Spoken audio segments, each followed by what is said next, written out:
Pan card यानी कि permanent account number card.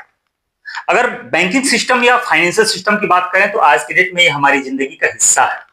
लेकिन क्या आप जानते हैं ये जो 10 कैरेक्टर आपको दिखाई दे रहे हैं, इसमें एक कैरेक्टर स्पेशल हिंदू धर्म के लिए क्यों है? वो मुस्लिम के लिए, क्रिश्चियन के लिए, पारसी के लिए क्यों नहीं है? और साथ में ये भी जानना जरूरी है कि ये 10 कैरेक्टर ही क्यों, इसकी सीरीज जो है वो 10 की ही क्यों? वो 11, 12, 13 की भी हो सकती थी या 4, 5, 6 की भी हो सकती थी। साथ में अगर ये भी जान लिया जाए तो कितना मजा आएगा। ये जो आज के डेट में पूरे हिंदुस्तान में धूम मचाए हुए है, इसे आधार कार्ड के नाम से हम लोग जानते हैं, इसका भी जो कैरेक्टर है वह 12 डिजिट का ही क्यों होता है? वो उससे कम भी हो सकता था, 7, 8, 9, 10 का भी हो सकता था, या 14, 15, 16 का भी हो सकता है। तो इन नंबरों में कौन सा राज छुपा हुआ है, आइए इसे जानते हैं। तो सबसे पहले बात शुरू करते हैं पैन कार्ड की। पैन कार्ड यानी कि परमानेंट अकाउंट नंबर। अगर आप इंडियन सिटीजन हैं तो हर इंसान के लिए एक स्पेशल नंबर, एक स्पेशल अकाउंट अलॉट किया गया है, परमानेंट अकाउंट नंबर। बात करते हैं इस कैरेक्टर्स की। ये देख लीजिए, इसकी सीरीज में आपको 12 कैरेक्टर्स दिखाई देंगे, जिसमें शुरुआत के जो 5 हैं, ये 5 कैरेक्टर्स वो आपको अल्फाबेट दिखाई देंगे। वो अल्फाबेट ABCD में से कुछ भी हो सकता है, ABCDEFG कुछ भी हो सकता है, 1 से लेकर के 5 तक। उसके बाद ये जो 4 कैरेक्टर्स आपको दिखाई दे रहा है, ये नंबर है, यानी कि 1, 2, 3, 4 में से कुछ भी हो सकता है। ठीक है, मतलब नंबर कुछ भी हो सकता है, 1, 2, 3, 4 ही नहीं, मैं कह रहा हूं कि 1 से लेकर 9 की सीरीज में कुछ भी हो सकता है। आखिर का कैरेक्टर फिर आपको अल्फाबेट दिखाई देगा। ये रही इस सीरीज की बात। अब शुरुआत में देखिएगा, जो शुरुआत के 3 अल्फाबेट हैं वह ए से लेकर जेड की सीरीज में कुछ भी हो सकता है। यह इनकम टैक्स डिपार्टमेंट की सीरीज के हिसाब से अलॉट होता है। इसमें कोई राज नहीं छुपा हुआ है, वह कार्ड की सीरीज बताएगा। वह ए से लेकर के जेड कुछ भी हो सकता है। सीरीज बात समझ में आ गई। अब चौथा जो कैरेक्टर आपको दिखाई दे रहा है, चौथा कैरेक्टर जो आपको दिखाई दे रहा है वो मजेदार है। वो पैन कार्ड की कैटेगरी को बता रहा है। जैसे मान लिया आपने इंडिविजुअल अपना पैन कार्ड बनवाया, और ज्यादातर लोग अपना बनवाए रहते हैं। आप अपने कार्ड पे देखिएगा, ये जो चौथा वाला ये जो कैरेक्टर्स है ना, वो उस पे पी लिखा होगा। ध्यान से देखिएगा, उस पे पी लिखा होगा। पी का मतलब पर्सनल। लेकिन अगर आप कंपनी के लिए बनवाए हो तो उस पे सी लिखा होगा। इसको देख लीजिएगा कैसे, ये रहा। अगर आप इंडिविजुअल बनवाए हुए हैं तो उस पे पी लिखा होगा, कंपनी के लिए बनवाए हुए हैं तो सी लिखा होगा। अब ये बात जो मैं वीडियो शुरू करने से पहले मैंने कहा था, अगर आप ऐसी फैमिली से हैं, और ऐसी फैमिली मतलब कि ऐसी हिंदू फैमिली से हैं जिसमें अभी बंटवारा नहीं हुआ है, और पैन कार्ड अभी भी हेड ऑफ फैमिली के नाम से बना हुआ है, टैक्स अभी हेड ऑफ फैमिली ही देता है, बाकी इंडिविजुअल किसी का टैक्स नहीं जाता है।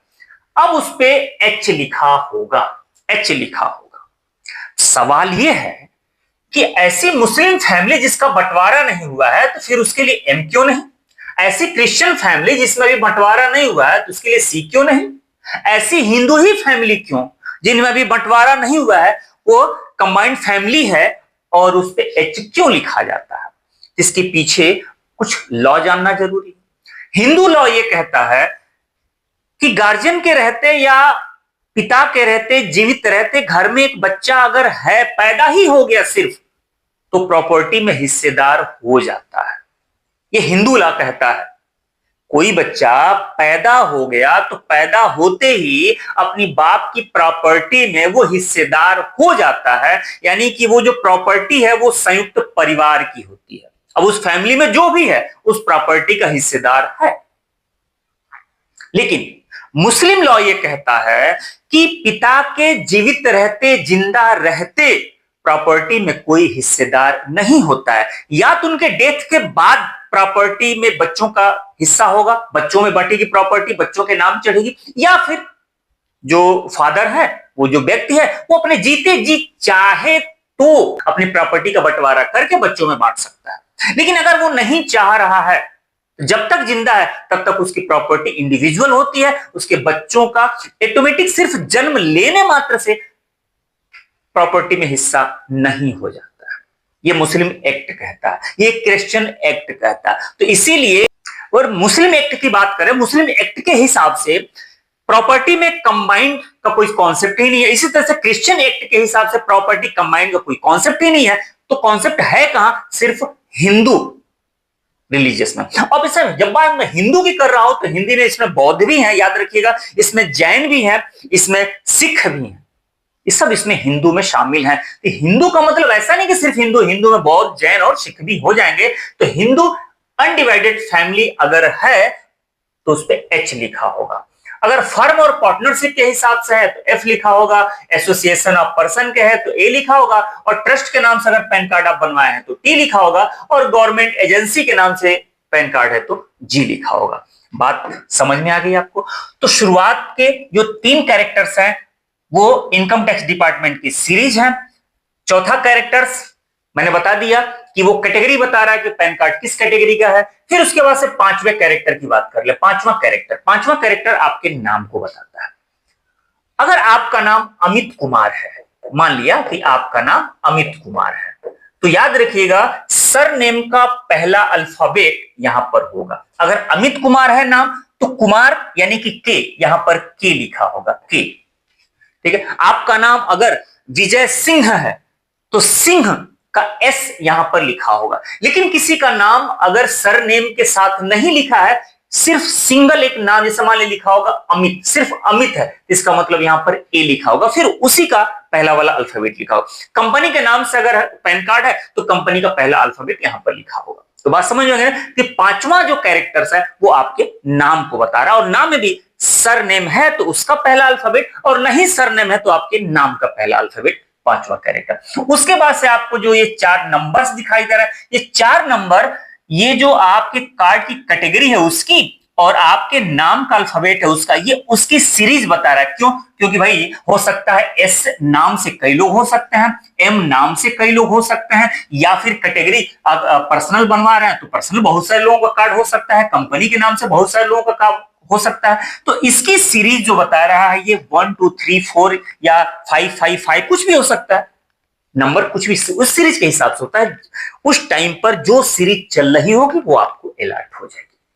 आखिर में आते हैं ये जो कैरेक्टर्स है, जो अल्फाबेट फिर से है, ये एक तरीके से कह सकते हैं ये सुरक्षा गार्ड है। ये बाकी के 9 नंबरों की सुरक्षा करता है। इसका एल्गोरिदम ऐसा बनाया गया है कि इसको आप चौकीदार कह सकते हैं। जब कभी आप फॉर्म फिल कर रहे होंगे और ये पैन नंबर आप डालते हैं तो गलती से भी गलती अगर आपकी हो गई, ये शुरुआत के 9 ये जो कैरेक्टर्स है इसमें कुछ भी इधर मिसिंग हो गया, तो ये जो 10वां है ना, इसके आधार पे चेक करके फौरन बता दिया जाएगा कि कुछ नंबर मिसिंग हो गया है। ठीक है। तो जो 10वां होता है ना, ये देख लीजिएगा, शुरुआती 9 अंकों का खास मैथमेटिकली फार्मूला के तौर पर वो 10वां कैरेक्टर्स बनाया गया है। जब भी आप कहीं भरेंगे तो उसमें जो 10वां कैरेक्टर है वो फौरन पकड़ लेता है। खैर आइए, ये देखिएगा, ये मैं एक सीरीज मैंने लिखा हुआ है, बी के बी पी के 1 2 3 4 एम। अब इसमें बी के बी यानी कि ये इनकम टैक्स डिपार्टमेंट की ये सीरीज हो गई, पी का मतलब पर्सनल हो गया, और के का मतलब यह है कि आपका नाम कुछ होगा। जैसे मान लिया मैंने कहा था अमित कुमार, तो कुमार से के हो गया, या फिर लिखा हो शाहरुख खान तो खान से वो के हो गया। बात क्लियर हो गई। 1 2 3 4 ये एक सीरीज हो गई, किसकी? ये पी और के की सीरीज है। एम मैंने कहा था कि सिक्योरिटी नंबर है, वो खास तौर से सिक्योरिटी एल्गोरिदम बनाया गया। क्लियर हो गई बात? ठीक। अब आते हैं किस पर? आधार कार्ड के। ये आधार कार्ड है, ये हमारा आधार है। पूरे हिंदुस्तान में तहलका मचाया रहता है। जब से आया है तब से कुछ न कुछ भौकाल बनाया रहता है, लोगों को लाइन में खड़ा किया रहता है। ये खैर, इसकी अपनी एक वैल्यू है। बात ये करते हैं कि ये जो है, ये 12 जो डिजिट है, ये 12 में ही क्यों? इसका नंबर सीरीज में 12 ही क्यों? वो 4 5 6 7 भी हो सकता था, या फिर 12 13 14 15 हो सकता था। तो इसके पीछे का राज क्या है? इसके पीछे एक बड़ा सिंपल राज है। इसमें ऐसा कुछ नहीं है कि इसमें आपका नाम छुपा हो, गांव छुपा हो, जिला छुपा हो, ऐसा कुछ भी नहीं है भाई। सीधे सीधे बस सीरीज है। जब ये आधार कार्ड बना था तो दिमाग में था कि भाई अभी फिलहाल अभी आज की बात कर लें तो हिंदुस्तान की आबादी जो है वह लगभग 1.5 अरब हो चुकी है। 1.5 अरब हो चुकी है, और हर आदमी का अपना एक पर्सनल आधार नंबर है। ये नंबर कहीं ओवरलैप न करने लगे, तो ये प्लान तो था तो इस तरीके से नंबर को डिजाइन किया गया। ये देखिएगा 11, इसमें एक ही खास बात है कि 11 ये जो नंबर है ना, इसमें 11 नंबर की सीरीज तैयार की जाएगी, और 11 नंबर की सीरीज जब तैयार करेंगे तो 10,000 करोड़ आधार कार्ड तैयार हो जाएंगे। और 10,000 करोड़, याद रखिएगा, 11 नंबर की सीरीज पर, 11 नंबर की सीरीज पर 10,000 करोड़ कार्ड तैयार होंगे और कोई भी एक दूसरे से मैच नहीं करेगा। 12वां नंबर फिर इन 11 नंबर की एक सिक्योरिटी के तौर पे डिजाइन किया गया है। वह एक ऐसा एल्गोरिदम है कि वह फौरन इसके हिसाब से, अगर मान ली इसमें कोई डाटा इधर उधर भरा तो 12वें नंबर के हिसाब से वो चेक कर लिया जाता है। तो 12वां जो है वह सिक्योरिटी गार्ड के तौर पर है, वो चौकीदार के तौर पर है, और जो नंबर सीरीज है वह 11 की रियल में नंबर सीरीज है। ये आधार कार्ड के नंबरों की सच्चाई है। इसीलिए आपको टोटल जो है दिखाई देता है कितना, 12 नंबर दिखाई देता है। बात समझ में आ गई ना? तो आज का वीडियो आपको कैसा लगा, और पैन कार्ड के बारे में जो एक तरह से कहिए तो मैं जो राज की बात कर रहा था, वो हिंदू धर्म के लिए ही स्पेशल कैरेक्टर एच क्यों डिसाइड किया गया, वो मुस्लिम के लिए, ईसाई के लिए क्यों नहीं डिसाइड किया गया, ये जानकर आपको कैसा लगा, और इसके बारे में आपका क्या ख्याल है? आप इससे पहले जानते थे कि नहीं जानते थे? अगर जानते थे तो बहुत अच्छी बात है, मेरे तरफ से थैंक्स, बड़ा अच्छा लगा। लेकिन अगर आज पहली बार आप जान रहे हैं तो इसके लिए प्लीज कमेंट जरूर कीजिएगा और बताइएगा ये जो हिंदू धर्म के लिए और मुस्लिम धर्म के लिए जो कुछ भी चीजें हैं, आप क्या ख्याल अपना रखते हैं? आपकी समझ से मुस्लिम के लिए, क्रिश्चियन के लिए होना चाहिए कि नहीं होना चाहिए, और ये जो लॉ वगैरह है जो कुछ भी है इसमें क्या चेंजिंग करना चाहिए, आप कमेंट करके जरूर बताइएगा। मिलते हैं समझदार टॉपिक के साथ, तब तक अपना ख्याल